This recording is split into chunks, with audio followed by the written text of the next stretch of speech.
Welcome back to our YouTube channel LDH rides. आप लोगों के काफ़ी कमेंट आ रहे थे कि सुपर मीटियोर 650 पे वीडियो बनाओ, रिव्यू बनाओ। तो आज की हमारी वीडियो ना इसी पे होगी। इसमें सारे एडवांटेजेस डिसएडवांटेजेस उस पर बात करेंगे। तो बाइक की बात करें, बाइक अपनी 9400 किलोमीटर्स के करीब चल चुकी है। इसके ना इंजन की बात करें, 648 सीसी का इसका इंजन है, पैरेलल ट्विन एंड 47.8 bhp इसकी पावर है। पहले जो BS4 आते थे उसकी पावर 48 bhp होती थी, बट जो BS7 कह लो या 6.2 कह लो, उसमें इसकी पावर का bhp का ड्रॉप है 0.2%, बट उससे पिकअप में कोई इतना डिफरेंस नहीं है। तो बात करते हैं इसके लुक्स की। लुक्स आपको पता ही है कि ये क्रूजर बाइक है और इस सेगमेंट में, इस प्राइस ब्रैकेट में इसके अलावा कोई और बाइक आता भी नहीं है। आप इसको कंपैरिजन करोगे कावासाकी के साथ या अपना बेनेली के साथ, बट उसके और इसमें प्राइस डिफरेंस भी आपको पता बहुत ज़्यादा है। तो इसकी जो फ्यूल टैंक कैपेसिटी है वो 15 लीटर की है। एंड बाइक में ना हमें आज तक कोई दिक्कत नहीं आई। मैंने इसको लद्दाख में भी ड्राइव किया, आदि कैलाश में भी ड्राइव किया। इसको लेने का मेन रीज़न पता क्या है? आप सबको पता है कि ये रॉयल एनफील्ड का, प्लस एक मैंने आपको बताया कि इसका price bracket, second twin cylinder bike. Third reason ये है कि जैसे ना मैं लद्दाख गया था, तो अगर आपने वो व्लॉग देखा हो उसमें ना हमें इशू आ गया था, इसके ब्रेक पैड ना वो ख़त्म हो गए थे। और आरी की सर्विस इतनी अच्छी है ना कि उन्होंने वहाँ पे भी मोबाइल वैन उन्होंने रखी हुई है। मुझे इसके सेरामिक कोटिंग वाले ब्रेक पैड तो नहीं मिले, बट उन्होंने जो इसके मीटियोर 350 में आते हैं वो इसमें डल गए थे। तो मुझे वो बेनिफिट हो गया कि मैं मतलब रुका नहीं कहीं, मेरा काम चल गया। मैंने यहाँ पे आके अब दोबारा से इसको चेंज करवा लिया। और जो और भी कोई एक्सेसरीज वगैरह वो आपको सब वहाँ पे मिल जाती है। एक्सेसरीज से मतलब कि बाइक के रिगार्डिंग कोई इंजन ऑयल या लीवर हो गया, ये सब आपको वो प्रोवाइड करता है। और इसका मेन रीज़न एक और है कि ये पॉकेट फ्रेंडली भी है। पॉकेट फ्रेंडली इसलिए, हाँ कुछ चीज़ें महंगी है, बट बाकी अगर बाइक्स के साथ इसको कंपेयर किया जाए, जो कॉस्टली बाइक आती है उससे उसके मुकाबले ना इसकी हर चीज़ बहुत चीप है, आपको वो लगेगी। सर्विस कॉस्ट भी कोई ज़्यादा नहीं है, 3000 रुपये लगता है सर्विस कॉस्ट का इसकी, जिसमें बट मैं इसमें मोटुल का इंजन डलवाता हूँ 10W50 फुली सिंथेटिक 7100 सीरीज़ वाला, तो वो मैं बाहर से डलवाता हूँ। उसके अलावा ऑयल फिल्टर हो गया या एयर फिल्टर हो गया, वो चेंज होते हैं और इसमें कोई दिक्कत नहीं आती है।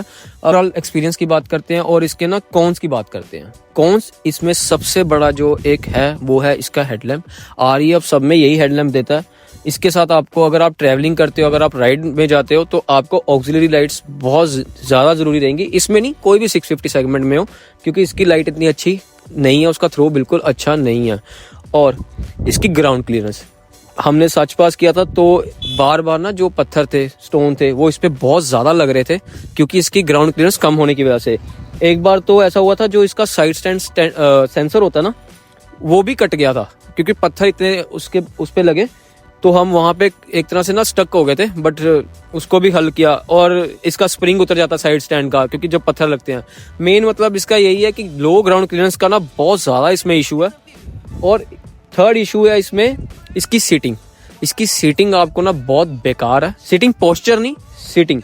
रॉयल एनफील्ड का आप कोई भी बाइक लोगे ना, मैं आपको पर्सनली ये प्रेफर करूँगा कि आप उस पर ना टूरिंग सीट लगवा लो तो ज़्यादा बेटर है। मैंने GT जब मैंने परचेज़ किया था, मैंने उस पर भी टूरिंग सीट लगवा ली थी। इसकी सीट ना बहुत ज़्यादा हार्ड है, जो आपके बम्प्स को बहुत ज़्यादा दुखाएगी। उसके अलावा इसके शॉकर है ना, क्योंकि लो ग्राउंड क्लियरेंस होने की वजह से उन्होंने शॉकर इसके थोड़े स्टिफ रखे हुए हैं। अगर आप 2 लोग इसको एज अ पिलियन में ड्राइव करते हो, तो ये आपको ना बहुत झटके टाइप महसूस हो गया। अगर आप थोड़े से भी खड्डे में से निकलोगे ना, तो आपके पिलियन की तो हालत ख़राब होने वाली है। आपको खुद को भी महसूस होगा कि यार की ना बॉडी हिल रही है इतना।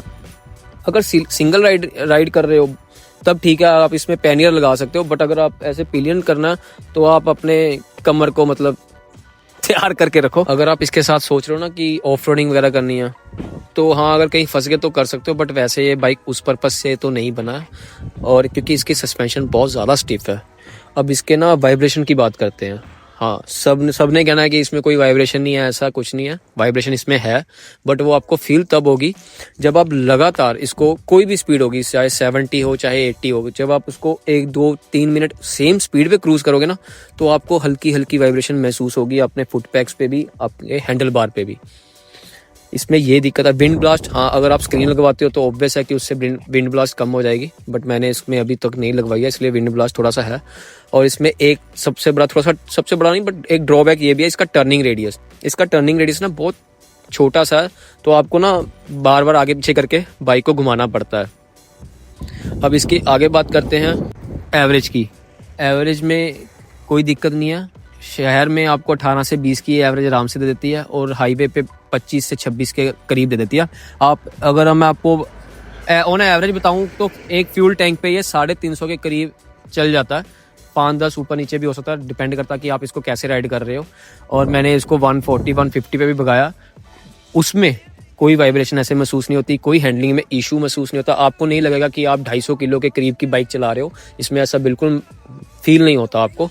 हाँ, और अब बात करते हैं एग्जॉस्ट की। अभी तो मैंने एग्जॉस्ट उतारे हुए हैं, क्योंकि अब मैं जब आदि कैलाश गया था तब मैंने उतार दिए थे। बट अगर आपने इसमें एग्जॉस्ट लगवाए हो, मैंने पर्सनली राइनो रेसिंग लगवाए हुए हैं, बट अगर आपने इसमें एग्जॉस्ट लगाए ना तो हेड टर्नर है, लोग आपको देखते हैं कि हाँ, और आपको खुद को भी ना बाइक बहुत अच्छी फील आता है कि यार रोड प्रेजेंस इसकी ना बहुत अच्छी है, आपको अच्छा फील देती है। और ट्विन सिलेंडर होने की वजह से एग्जॉस्ट नोज तो आप समझ ही सकते हो कि इसका बेटर है। अब बात करते हैं इसमें एक्सेसरीज की जो मैंने इसमें लगवा रखी है। जैसे कि मैंने आपको बताया इसका हेडलैम्प इतना अच्छा नहीं है, तो मैंने उसकी सब्स्टिट्यूट में कह लो, उसके साथ कह लो HJG की फॉग लैंप्स लगा रखे हैं 70 वॉट ईच। इसका थ्रो बहुत अच्छा है। सही में बताऊं, कोई भी बाइक हो, जरूरी नहीं यही है, अगर आपके पास कोई और बाइक भी है ना तो आपको ऑक्सिलरी लाइट्स जरूर लगवानी चाहिए। जब आप अकेले ट्रैवल करते हो या जब आप रात को ट्रैवल करते हो ना, तो आपको सच में उस टाइम पे इसका फील होगा कि हाँ यार, ऑक्सिलरी लाइट्स या फॉग लैंप्स क्यों जरूरी है, एक अच्छी लाइटिंग इसमें क्यों जरूरी है। क्योंकि उस टाइम पे आपको कुछ नहीं नजर आता है, क्योंकि शहर में जब चलाते हैं तो कोई ना कोई मतलब लाइटें चल रही होती हैं, स्ट्रीट लाइट होती हैं, बट जब आप कोई माउंटेन या हिली एरियाज में जब जाते हो तो वहाँ पे बिल्कुल अंधेरा होता है। इसमें ना हमने जाना का लेग गार्ड लगवा रखा है, वो इसलिए क्योंकि जो कंपनी के आते हैं ना उसका थोड़ा सा साइज एक तो ज़्यादा बड़ा आता है, तो मुझे वो इतना पर्सनली अच्छा नहीं लगा, इसलिए मैंने इसमें जाना का लगवा रखा है। और साइड में आपको ये रबड़ का प्रॉपर ना इसमें मिलता है, ताकि अगर बाइक गिरे वगैरह तो स्टैंड को कुछ ना हो, इम्पैक्ट काफ़ी हद तक ये रबड़ ही ऑब्जॉर्व कर लेती है। रियर फुटवेयर ने एक्सटेंडर लगवा रखा है, ताकि जब बैठते हैं तो साइलेंसर पे अपने पैर ना लगे, उस वजह से मैंने इसमें ये लगा रखा है। और हमने इसमें बैक रेस्ट भी लगा रखा है, ताकि पिलियन राइडर को कोई दिक्कत ना आए, और ये बाइक की लुक को भी अच्छा रखता है। एंड मैंने इसमें एग्जॉस्ट लगवाए थे, अभी उतारे हुए हैं, बट मैं इसको फिर से चेंज करूँगा। इसके अलावा और कुछ नहीं इसमें ज़्यादा एक्सेसरी लगाई, जो मेन चीज़ें हैं बस मैंने 3-4 एक्सेसरीज वही लगाई। और इसको मैंने PPF कह लो या लेमिनेशन कह लो, वो भी करवा रखा है। उसका रीज़न है कि जब आप टैंक बैग रखते हो ना तो बाइक में ना, वो मेरे पास जो है वो मैग्नेटिक वाला, तो उसकी वजह से ना स्क्रैचेस बहुत पड़ते हैं, इसलिए मैंने इसको लेमिनेट किया हुआ है, ताकि 2-3 ट्रिप्स निकल जाते हैं तो स्क्रैच पड़ते हैं, मैं उसको रिमूव करवा के नया चेंज कराता हूँ और बाइक अंदर से नहीं रहे। इसका जो फुट रेस्ट है, क्योंकि आपने देखा यूजली बाइक्स का फुट रेस्ट यहाँ पे ही होता है, इसका फुट रेस्ट ना बहुत आगे है। अगर आपकी हाइट 5'6", 5'7" है ना, तो आपको हल्का सा स्टिफनेस कई बार महसूस हो सकती है, क्योंकि थोड़ा सा आगे है। उसमें गियर चेंज में ना आपको लगेगा हल्का सा। इसका एक सॉल्यूशन ये है कि आप ना RE के टूरिंग फुट पैक भी लगवा सकते हो या आफ्टर मार्केट भी लगवा सकते हो। उससे क्या होगा, आपका जो फुट पैक है वो थोड़ा सा बड़ा हो जाएगा, यहाँ तक आ जाएगा, आपको बैठने में थोड़ा सा ईजी रहेगा। और इसकी ना और बात करते हैं इसकी ब्रेकिंग की। ब्रेकिंग नो डाउट इसकी GT और इंटरसेप्टर से ज़्यादा बेटर है। उसकी ब्रेकिंग इतनी अच्छी नहीं है GT की, इसकी ब्रेकिंग आपको बहुत अच्छी मिलेगी।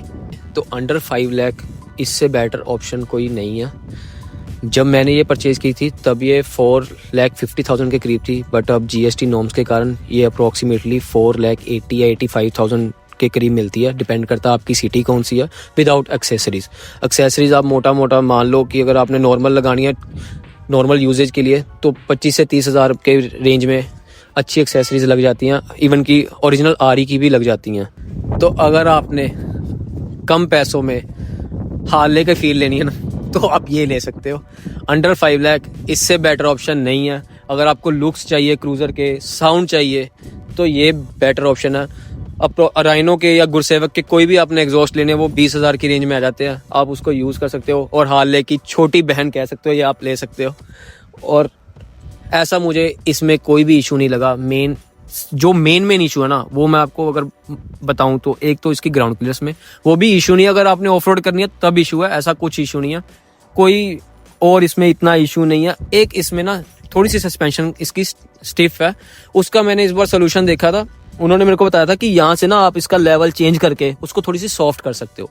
उसके अलावा बाइक में कोई इशू नहीं है इतना। एवरेज भी अच्छी है, इंजन भी अच्छा है, 10,000 किलोमीटर चल चुकी है, मुझे कोई इतना इशू आया ही नहीं है। मिलेंगे आपको नेक्स्ट वीडियो पे। अब हम रिव्यू करेंगे GT का एंड इसको कंपैरिजन भी करेंगे। मिलते हैं अगली वीडियो में। Thank you. Thinking of you. Maybe I'm